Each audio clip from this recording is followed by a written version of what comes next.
नमस्कार। आज हम मुंशी प्रेमचंद की एक बहुत ही जानी मानी कहानी मंत्र पर बात करने वाले हैं। हाँ, मंत्र। ये कहानी ना सिर्फ कहानी नहीं है, उससे कहीं ज्यादा है। बिल्कुल। तो आज हम इसी कहानी की गहराइयों में उतरेंगे, देखेंगे कि प्रेमचंद ने इसमें क्या क्या परतें बुनी हैं।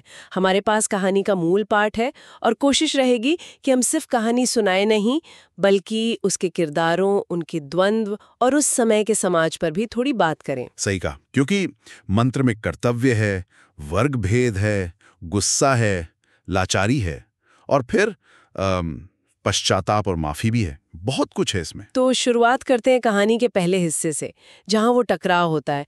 डॉक्टर चड्डा है। हाँ, डॉक्टर चड्डा एक कामयाब डॉक्टर। शाम का वक्त है, गोल्फ खेलने की तैयारी में है। और तभी वो बूढ़ा आदमी आता है अपने बीमार, लगभग मरते हुए बेटे को लेकर। बिल्कुल। और ये बस दो लोगों का मिलना नहीं है, ये जैसे दो अलग दुनियाओं का टकराना है। एक तरफ डॉक्टर साहब, उनका रुतबा, उनके नियम, उनका खेलने का समय, और दूसरी तरफ वो बूढ़ा, जिसके लिए बेटा ही सब कुछ है। वो मिन्नतें कर रहा है। गिड़गिड़ा रहा है। कहता है, हुजूर, बड़ा गरीब आदमी हूं, मेरा लड़का कई दिन से। मतलब कितनी लाचारी है उसकी आवाज में। लेकिन डॉक्टर चड्ढा, वो तो जल्दी में है।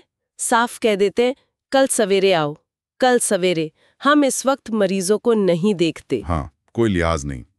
बूढ़ा अपनी पगड़ी तक उतार कर रख देता है। कहता है, 7 बेटों में यही एक बचा है हुजूर, एक नजर देख लीजिए, लड़का हाथ से चला जाएगा। पर डॉक्टर साहब सुनते ही नहीं, मोटर में बैठते हैं और चले जाते हैं।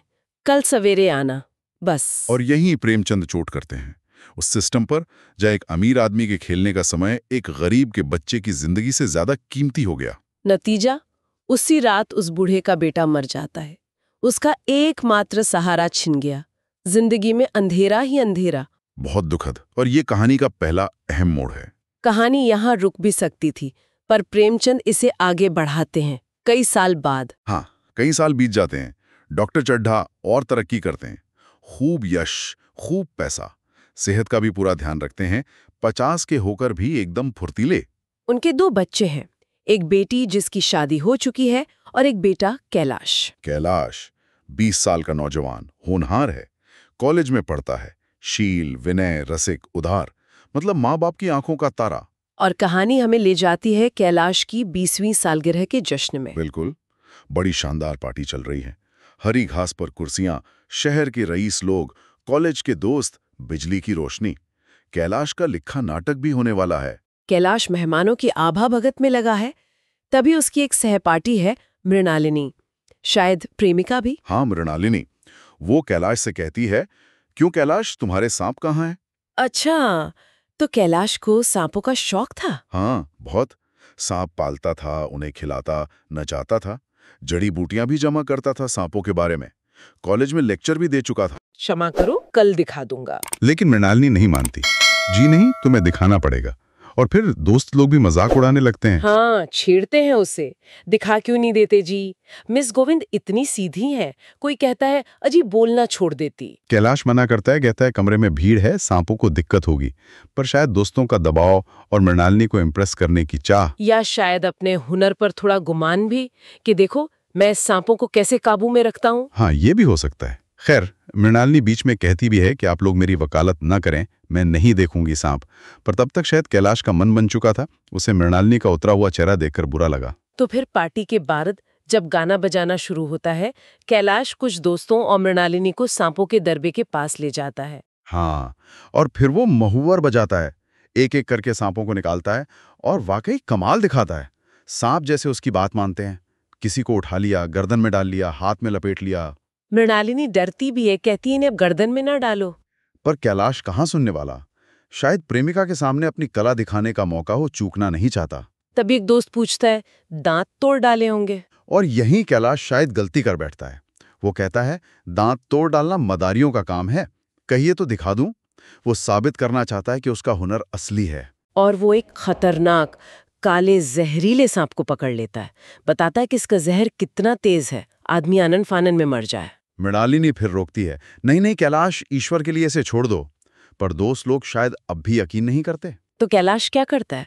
सांप की गर्दन जोर से दबाता है, दिखाने के लिए कि देखो इसके दांत मौजूद हैं। जिन सज्जनों को शक हो आकर देख लें। आया विश्वास या अभी कुछ शक है? बस पल भर में सब बदल गया। कैलाश की उंगली से खून टपकने लगता है। वो जड़ी बूटी लाने के लिए कमरे की तरफ भागता है। महफिल में हलचल मच जाती है। डॉक्टर चड्ढा घबरा कर आते हैं। उंगली को कसा जाता है, जड़ी पीस कर लाने को कहा जाता है। डॉक्टर साहब को जड़ी पर भरोसा नहीं, वो नश्तर लगाना चाहते हैं, पर कैलाश अपनी जड़ी पर ही जोर देता है। मृणालिनी दौड़ कर आती है, रुमाल से खून पोंछती है, पर कैलाश की हालत बिगड़ने लगती है। आंखें झपकने लगती हैं, होंठ पीले पड़ जाते हैं। वो खड़ा नहीं रह पाता। जमीन पर बैठ जाता है, जड़ी का लेप लगाया जाता है, पर तब तक शायद देर हो चुकी थी। आंखें बंद हो जाती हैं, वो लेट जाता है, पंखा झलने का इशारा करता है। माँ सिर गोद में रख लेती है। बिजली का पंखा चलता है। डॉक्टर साहब पूछते हैं, कैलाश कैसी तबीयत है? पर कैलाश सिर्फ हाथ उठा पाता है। और डॉक्टर साहब का पछतावा देखिए। कहते हैं, क्या बतलाऊं, मैं इसकी बातों में आ गया, अब तो नश्तर से भी कुछ फायदा न होगा। और फिर कैलाश की हालत बिगड़ती ही जाती है। आंखें पथराने लगती हैं, हाथ पांव ठंडे, नाड़ी गायब, मौत के सारे लक्षण। घर में कोहराम मच जाता है। मृणालिनी सिर पीट रही है, माँ बेहोश हो रही है। डॉक्टर चड्ढा इतने टूट जाते हैं कि खुद पर नश्तर चलाने लगते हैं। लोग रोकते हैं। इसी हताशा में कोई सुझाव देता है कि किसी मंत्र झाड़ने वाले को बुलाओ। और वही डॉक्टर चड्ढा जो शायद विज्ञान के पुजारी थे, अब कहते हैं, बुलाइए, मेरा सब कुछ ले ले मगर मेरा कैलाश उठ बैठे। एक झाड़ने वाले को बुलाया भी जाता है, पर वो कैलाश की सूरत देखकर ही हिम्मत हार जाता है। कहता है, अब क्या हो सकता है सरकार, जो कुछ होना था हो चुका। प्रेमचंद यहाँ लिखते हैं, जो कुछ न होना था वो हो चुका, जो कुछ होना था वो कहाँ हुआ। मतलब माँ बाप का बेटे का सेहरा देखना, मृणालिनी के सपने, वो सब कहाँ हुआ। माहौल एकदम बदल गया। वही मैदान, वही चांदनी, वही दोस्त, पर हंसी की जगह अब रोना पीटना। अब कहानी का फोकस फिर बदलता है। शहर से दूर एक छोटी सी झोपड़ी, वही बूढ़ा भगत और उसकी बुढ़िया।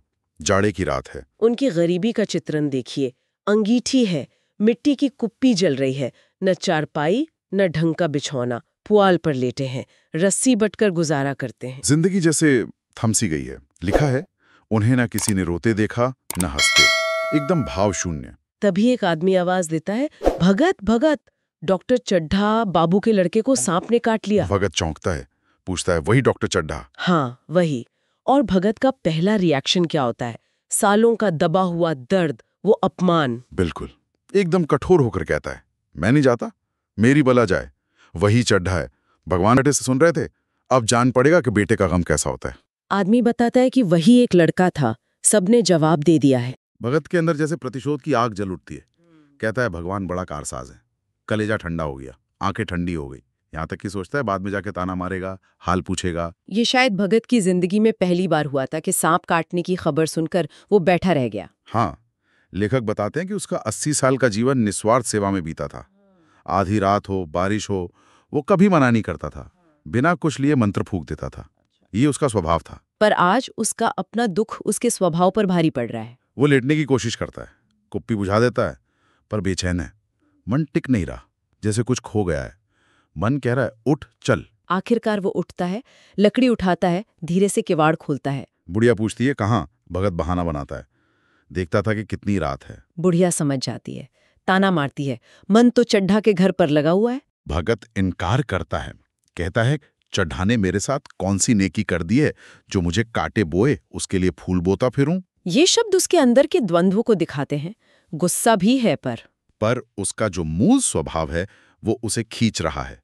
बुढ़िया सो जाती है, भगत फिर बैठ जाता है। मन में कश्मकश चल रही है। एक तरफ बदला लेने का ख्याल, दूसरी तरफ उस मरते हुए लड़के की चिंता। वो खुद को समझाता है, मैं झाड़ फूंक करने नहीं जा रहा, मैं तो देखने जा रहा हूं कि बड़े लोग कैसे रोते हैं। डॉक्टर का रोना पीटना देखूंगा। ये एक तरह का आत्मछल है। अपने नेक इरादे पर कड़वाहट का पर्दा डाल रहा है। और वो फिर धीरे से किवाड़ खोल के निकल पड़ता है। रास्ते में चौकीदार मिलता है, पूछता है, कैसे उठे भगत? अरे तुम चले जाओ तो शायद बच जाए, सुना है 10,000 तक देने को तैयार हैं। भगत फिर इनकार करता है, मैं तो न जाऊं चाहे वो 10 लाख भी दें, पैसा तो मुद्दा है ही नहीं। के घर की तरफ ही ले जा रहे हैं। चेतना रोकती है, पर अंदर की आवाज उसे ठेल रही है। आधी राह में एक बार रुकता भी है, सोचता है, इस जाड़े पाले में मरने की मुझे क्या पड़ी थी? चड्ढा का लड़का रहे या मरे मेरी बला से। हिंसा जैसे जीत रही है। पर फिर वो आगे बढ़ता है, शायद वही ख्याल कि मैं तो सिर्फ तमाशा देखने जा रहा हूं। तभी रास्ते में दो आदमियों की बात सुनता है। चड्ढा बाबू का घर उजड़ गया, वही तो एक लड़का था। ये सुनते ही भगत की चाल तेज हो जाती है। थकान भूलकर, उम्र भूलकर वो लगभग दौड़ने लगता है। उसे डर लगता है कहीं देर ना हो जाए। उसका सहज मानवीय धर्म, उसकी करुणा अब पूरी तरह हावी हो चुकी है। आखिरकार डॉक्टर साहब का बंगला नजर आता है। बिजली जल रही है, पर सन्नाटा है, रोने की आवाज भी नहीं आ रही। भगत का कलेजा धड़कने लगता है। क्या देर हो गई? वो अपनी उम्र के हिसाब से जितनी तेज दौड़ सकता था, दौड़ता है। पहुंचता है बंगले पर। रात के 2 बज चुके हैं। मेहमान जा चुके हैं। बस सुबह का इंतजार है, लाश को गंगा ले जाने के लिए। भगत दरवाजे पर आवाज देता है। डॉक्टर साहब बाहर आते हैं। एक बूढ़े, झुकी कमर वाले, सफेद भौं वाले आदमी को देखते हैं। पहचानते नहीं। विनम्रता से कहते हैं, क्या है भाई, अभी हम पर बड़ी मुसीबत है, फिर आना। पर भगत कहता है, सुन चुका हूँ बाबूजी, इसीलिए आया हूँ। भैया कहाँ हैं? जरा मुझे दिखाइए। भगवान बड़ा कारसाज है, मुर्दे को भी जिला सकता है। डॉक्टर नाउमीद हैं। कहते हैं, क्या दिखाऊं, 3-4 घंटे हो गए, जो होना था हो चुका। कई झाड़ने वाले आकर चले गए। पर शायद भगत की आवाज में कुछ था, या डॉक्टर को उस बूढ़े पर दया आ गई। वो उसे अंदर ले जाते हैं। भगत लाश को 1 मिनट देखता है, फिर मुस्कुराता है। कहता है, अभी कुछ नहीं बिगड़ा है बाबूजी, भगवान ने चाहा तो आध घंटे में भैया उठ बैठेंगे। सबके मन में एक उम्मीद सी जगती है। भगत पानी लाने को कहता है। कैलाश को नहलाना शुरू किया जाता है। जो मेहमान रुके थे वो भी कुएं से पानी लाकर मदद करते हैं। मृणालिनी खुद कलसा लिए पानी लाती है। और बूढ़ा भगत मुस्कुराकर मंत्र पढ़ना शुरू करता है, जैसे कोई साधना कर रहा हो। मंत्र खत्म होता है। वो कोई जड़ी कैलाश के सिर पर डालता है, फिर मंत्र फूंकता है कई बार। और जैसे ही पूरब में लाली फैलती है, उषा की पहली किरण के साथ कैलाश की लाल आंखें खुल जाती हैं। वो अंगड़ाई लेता है, उठकर बैठ जाता है, पानी मांगता है। चमत्कार, घर में जैसे जान आ जाती है। डॉक्टर चड्ढा पत्नी नारायणी को गले लगा लेते हैं। नारायणी दौड़कर भगत के पैरों पर गिर पड़ती है। मृणालिनी कैलाश से पूछती है, अब कैसी तबीयत है? खबर फैल जाती है। दोस्त मुबारकबाद देने आते हैं। डॉक्टर साहब श्रद्धा से भरकर भगत का यश गाने लगते हैं। सब उस चमत्कारी बूढ़े के दर्शन करना चाहते हैं, पर भगत वहां है ही नहीं, गायब। नौकर बताते, अभी यही बैठकर चिलम पी रहे थे, अपना ही तमाकू भरा था, किसी से कुछ लिया तक नहीं। उसकी तलाश होती है, पर भगत तो चुपचाप अपने घर की तरफ चल पड़ा है। वो बुढ़िया के उठने से पहले पहुंचना चाहता है। क्या अद्भुत चरित्र है। उसने वो कर दिखाया जो कोई नहीं कर सका, और फिर बिना किसी श्रेय या इनाम के चुपचाप चला गया। बाद में जब मेहमान चले जाते हैं, डॉक्टर साहब पत्नी से कहते हैं, बूढ़ा न जाने कहाँ चला गया, एक चिलम तमाकू का भी रवादार न हुआ। नारायणी कहती है कि वो तो उसे बड़ी रकम देना चाहती थी। तभी डॉक्टर चड्ढा को याद आता है। कहते हैं, रात को तो मैंने नहीं पहचाना, पर जरा साफ हो जाने पर पहचान गया। उन्हें वो दिन याद आ जाता है, सालों पहले वाला, जब यही बूढ़ा अपने बेटे को लेकर आया था और उन्होंने खेलने जाने की जल्दी में उसे देखने से इनकार कर दिया था। उनके अंदर ग्लानि भर उठती है। कहते हैं, उस दिन की बात याद करके मुझे जितनी ग्लानि हो रही है उसे प्रकट नहीं कर सकता। ये है कहानी का असली मंत्र, भगत की नेकी का असर, डॉक्टर चड्ढा का हृदय परिवर्तन। हाँ, डॉक्टर संकल्प लेते हैं कि वो उस बूढ़े को खोजकर उसके पैरों पर गिरकर अपने अपराध के लिए क्षमा मांगेंगे। वो समझ जाते हैं कि भगत कुछ लेगा नहीं, उसका जन्म यश की वर्षा करने के लिए हुआ है। डॉक्टर का ये कहना बहुत महत्वपूर्ण है। उसकी सज्जनता ने मुझे ऐसा आदर्श दिखा दिया है जो अब से जीवन पर्यंत मेरे सामने रहेगा। बिल्कुल, और यही कहानी खत्म होती है।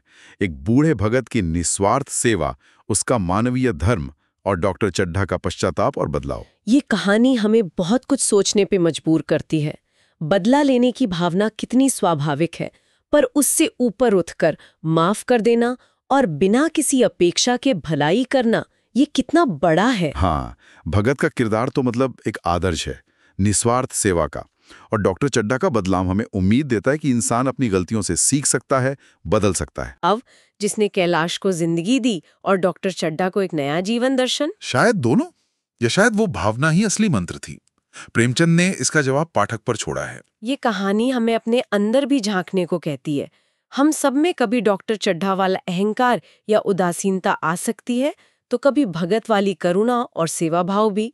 चुनाव हमारा है। बिल्कुल, और ये सवाल भी रह जाता है कि क्या ऐसी अच्छाई, ऐसी सज्जनता समाज को बड़े पैमाने पर बदल सकती है? ये सोचने के लिए एक अच्छा बिंदु है। भगत के एक काम ने एक व्यक्ति को बदल दिया। शायद ऐसी ही कोशिशें मिलकर कुछ बड़ा बदलाव ला सकती है। तो ये थी प्रेमचंद की कहानी मंत्र पर हमारी आज की बातचीत। उम्मीद है आपको आज की कहानी का ये प्रस्तुतिकरण पसंद आया होगा। अगर आपको ये कहानी और हमारी चर्चा अच्छी लगी तो इसे लाइक जरूर करें। हाँ, और अपने दोस्तों और परिवार के साथ शेयर भी करें। और हमारे चैनल आज की कहानी को सब्सक्राइब करना न भूलें। और वो जो घंटी का आइकॉन है, बेल आइकॉन, उसे भी दबा दें ताकि जब भी कोई नई कहानी आए आपको फौरन पता चल जाए। सुनने के लिए बहुत बहुत धन्यवाद। मिलते हैं अगली कहानी में। धन्यवाद।